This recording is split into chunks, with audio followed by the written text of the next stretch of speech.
Bonjour à tous.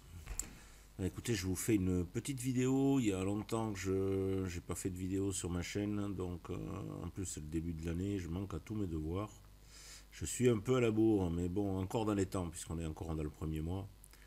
Je vous souhaite à tous mes meilleurs voeux, une très bonne réussite dans le trading si vous êtes des traders, et je pense que vous devez l'être, sinon vous ne seriez pas là. Et en même temps, une excellente santé et tout ce qui va avec pour vos proches aussi. Voilà, ça c'est fait et c'est de tout cœur que je vous souhaite mes meilleurs voeux. J'ai eu plusieurs sollicitations pour revenir sur un petit point que j'avais développé dans une vidéo, à savoir, moi je trade avec des contrats mini. Pourquoi? Parce que j'ai pas un gros compte, je me fais plaisir. J'ai pris de grosses beignes au début et puis là je suis un peu chaudé. J'ai beaucoup de problèmes psychologiques, on va dire.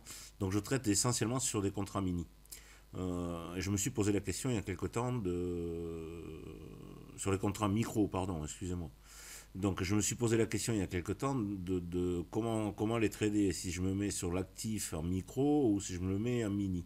Je vous avais fait une petite vidéo pour vous démontrer que les deux étaient parfaitement corrélés et qu'il était donc préférable de suivre le plus gros, puisque avec la corrélation, c'était les contrats qu'il y avait sur le mini qui pilotaient et pas les contrats qu'il y avait sur le micro.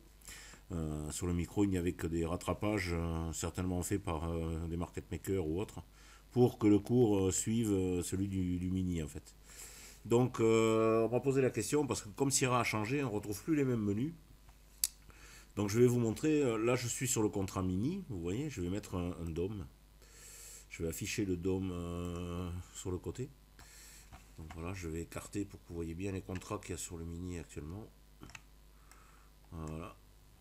Et je vais vous montrer la manip à faire pour avoir toujours cet actif là avec le carnet du mini, mais en prenant des trades sur le micro. Donc en fait, on fait un clic droit, on va dans Chart Setting et on se retrouve avec les nouveaux tableaux de paramétrage qui ont complètement changé sur Sierra Chart. Au début, j'étais un peu perdu, j'avoue franchement, mais maintenant je pense que c'est quand même mieux d'avoir ces tableaux-là. Pourquoi? Parce qu'en fait, tout est classé par rubrique et on retrouve plus facilement le chemin de ce que l'on cherche par rapport à avant où on avait un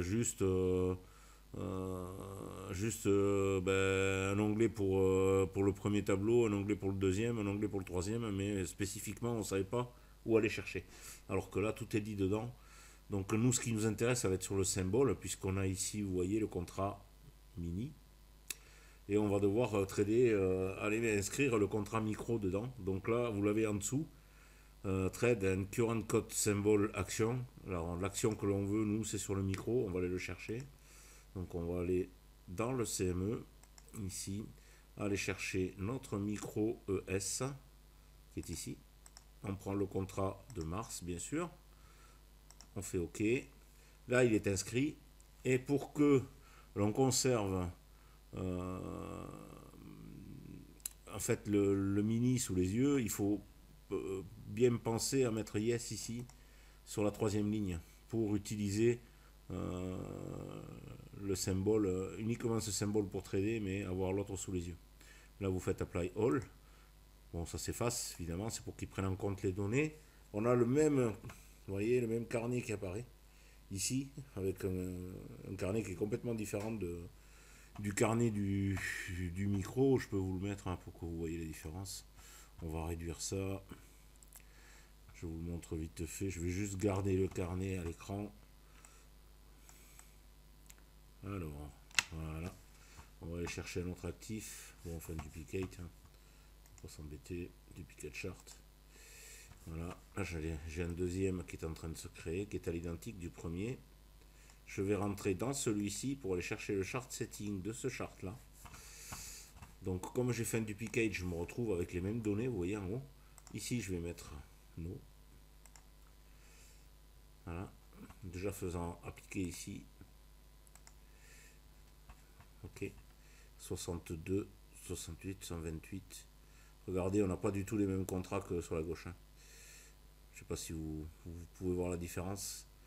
Mais là, je vois bien que ce ne sont pas du tout les mêmes contrats. 57, 47, on est à 2 de l'autre côté, 48, 8, 86, 45 de l'autre côté. Vous voyez, on a des contrats qui sont complètement différents.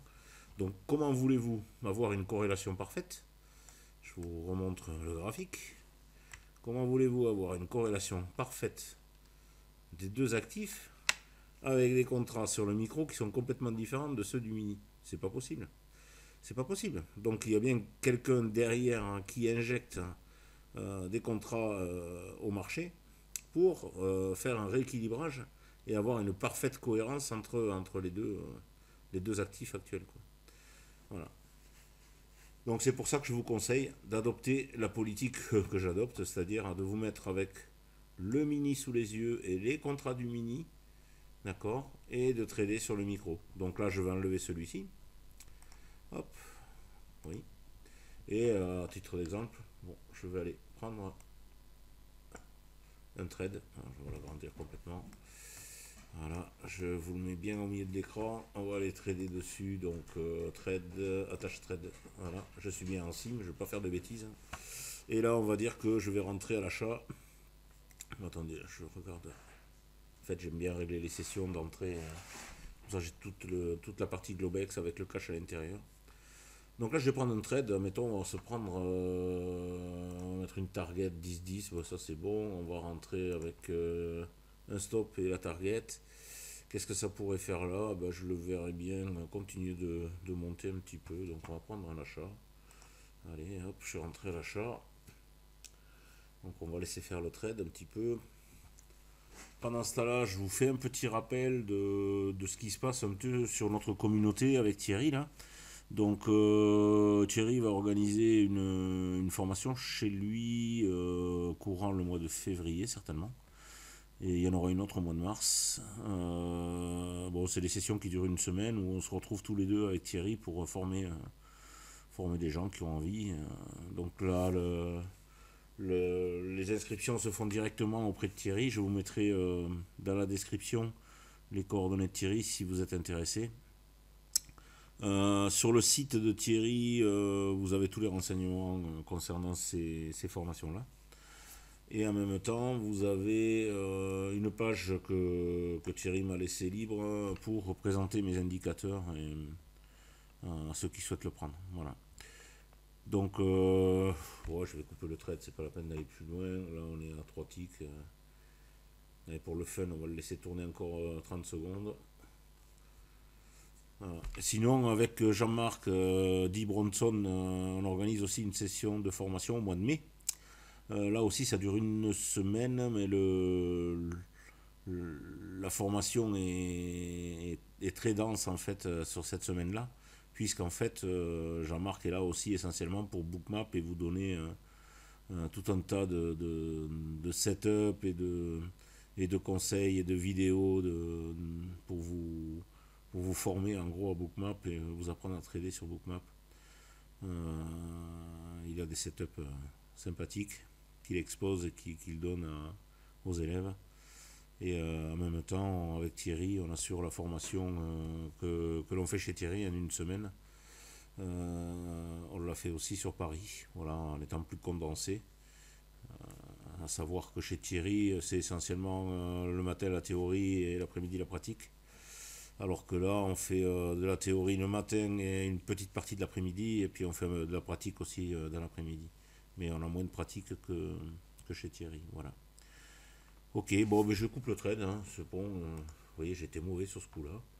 Et c'est pourquoi j'ai pris ce trade-là, c'est en fait pour vous montrer qu'est-ce qui s'est passé quand j'ai pris le trade. Trade service, trade activité log.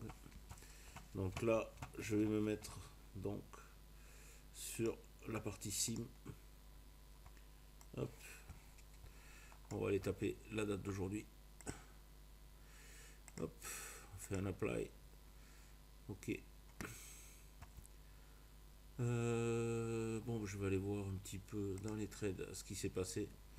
Voilà, donc j'ai pris un trade ici. Vous voyez, je n'ai perdu que 13,75$. Pourquoi? Parce que comme vous le voyez là, mon trade a été pris sur le micro MES et pas sur l'ES comme il est marqué là-haut. J'ai bien pris sur le MES qui est là.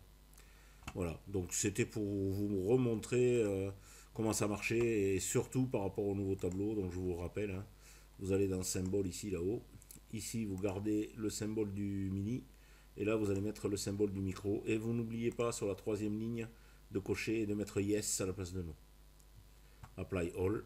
Et c'est parti. Vous pouvez trader, vous êtes en micro. Voilà. Ça, je sais que moi, ben, je m'en sers maintenant. Et je bénis d'avoir créé les micros parce que ça m'a permis de remettre le pied à l'étrier, de retrader en réel. Et je ne désespère pas de passer sur des contrats mini incessamment sous peu. Voilà. Bien, bah, écoutez, je vous souhaite une bonne soirée, un prochain rendez-vous. Je recommencerai à faire des vidéos dans pas longtemps. Là, j'ai été pris pas mal. Et là, j'aurai un peu plus de temps pour faire ça. Allez, bonne soirée à tous. Merci de me suivre et au plaisir. Au revoir.